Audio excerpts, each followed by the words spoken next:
Welcome to Plot Twist, where we dive into the heart of cinema's most unexpected moments. Every story has a twist, but some twists leave you speechless. Are you ready for the twist? Today's movie is about the action movie Barely Lethal. Our movie tells the story of a secret government organization called the Prescott Academy.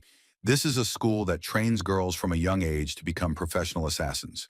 The head of the organization, Hardman, takes these girls from orphanages when they are just months old to teach them everything from scratch without any influence from society, television, or social media. These girls are trained to be ruthless killing machines. They learn to shoot firearms during missions as young as 3 years old. They use weapons taller than themselves. By the age of 5, they learn to drive and can execute high-speed chases. Every day, they learn a new type of martial art. By the time they become teenagers, they are sent on dangerous missions without anyone suspecting them.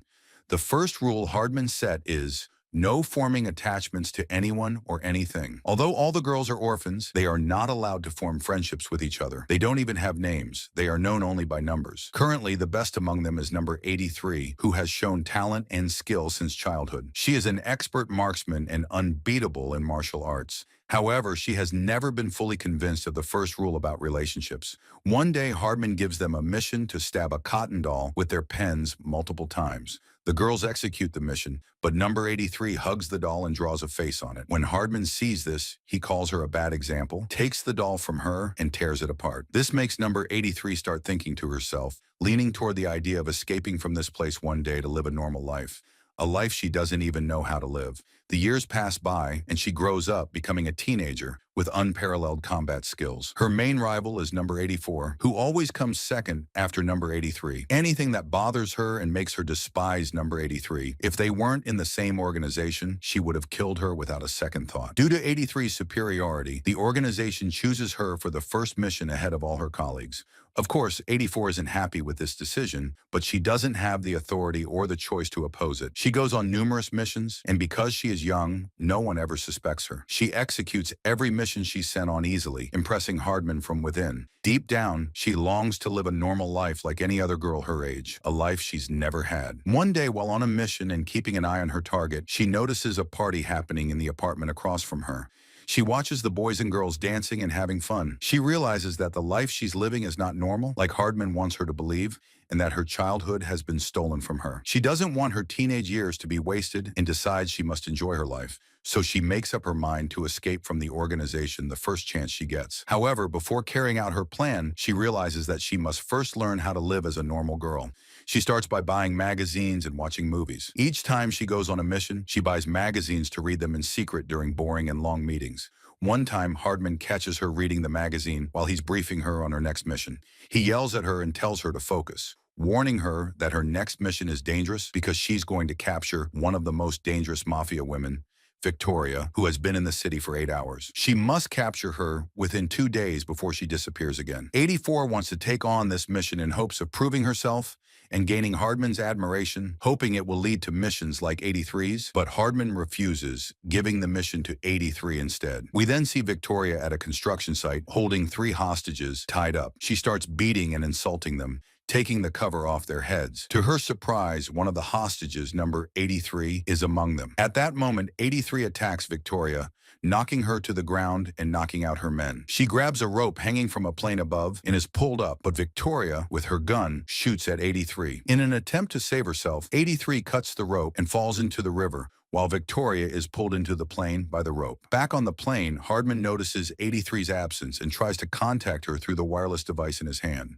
Meanwhile, 83 emerges from the water and sits on the shore, catching her breath, listening to Hardman trying to contact her. She decides not to respond, realizing this is her chance to escape. She throws the device into the water, deciding she won't look back and will live a normal life. In the plane, Hardman realizes they are unable to reach her and there is no response. He calls in a report from an inactive agent while continuing to interrogate Victoria. Number 83 begins to create a new identity for herself and adopts the name Megan. She enrolls in a high school and, after some searching online, finds a family to stay with, pretending she's from Canada as part of a student exchange program. The next day, she meets the family at the airport. The family consists of a woman named Mrs. Larson, her son Parker, and her daughter Liz, who is Megan's age. Unfortunately, Liz isn't happy about Megan joining them.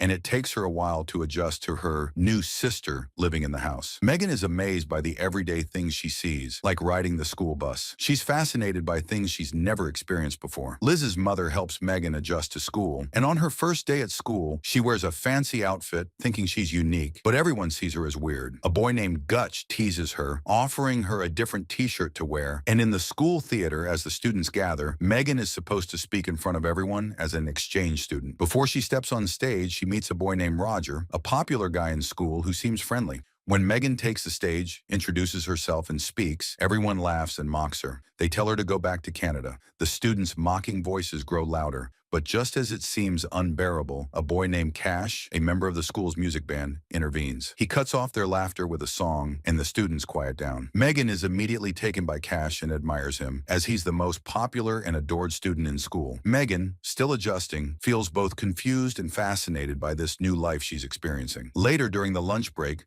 the cheerleading captain approaches her and invites her to sit with them, but Megan refuses because she believes they are not good people and want to bother her, just like she's seen in movies. In biology class, she meets Roger again, and he seems to like her, but her attention is elsewhere, focused on Cash. The next day in chemistry class, she becomes his lab partner, but two girls try to make her leave his side, telling her to find someone else to sit next to. However, she ignores them. After the class, the girls tell Megan that Cash likes girls who play or dress up as the school's mascot. Every school has a fictional character mascot, like Mickey Mouse, a wolf, or a falcon, as a symbol of encouragement for the team during matches. Megan starts training to become the mascot, not realizing that the girls are making fun of her. During training, two masked individuals run toward her and try to kidnap her. Megan uses her combat skills and defeats them in seconds, surprising everyone with what she did. She acted this way because she thought those two were sent by Hardman, but it turns out they were university students just playing a prank. By the time she realizes this, everyone has already filmed her, uploaded the video online, and it spreads quickly. She fears that Hardman will find her at Prescott Academy. Hardman is in Victoria's office trying to interrogate her. Victoria confronts him, telling him he stole the best years of her life and her childhood, and that what he's doing is wrong. But Hardman is firm in his belief that everything he's doing is right. Victoria notices the number 84 and decides to use it as an opportunity to escape the institution. Meanwhile, the organization sees Megan's video and assumes she joined another organization. The next day at school, everyone talks about Megan and her combat skills from the previous day. In just one day and night, she gains immense popularity in school.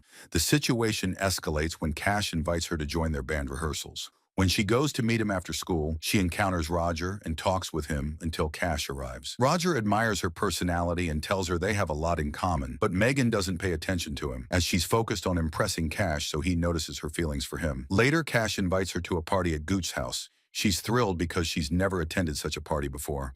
But on her way home, Hardman's men kidnap her and take her back to the institution. There, Hardman interrogates her, convinced she joined another organization and is lying to him. He gives her a serum of truth, but it turns out she's telling the truth and isn't lying. Hardman feels a sense of attachment to her as he raised and trained her. In the end, he gives her 2 days to return to the organization. His men drop her in front of her house, making it seem like she's drunk. Later, when Megan meets Roger, she invites him to the party, trying to convince him to come because he's her only friend and she wants to feel reassured. However, he declines the invitation, saying his father wouldn't approve and that he doesn't like such parties anyway. At night, Megan and Liz go to the party together after Liz's mother insists she shouldn't leave Megan alone. At the party, Megan is shocked to see number 84, who calls herself Hades. Megan suspects Hardman sent her to spy on her, but Hades neither confirms nor denies it. Roger also shows up at the party but gets upset when he sees Megan dancing with Cash.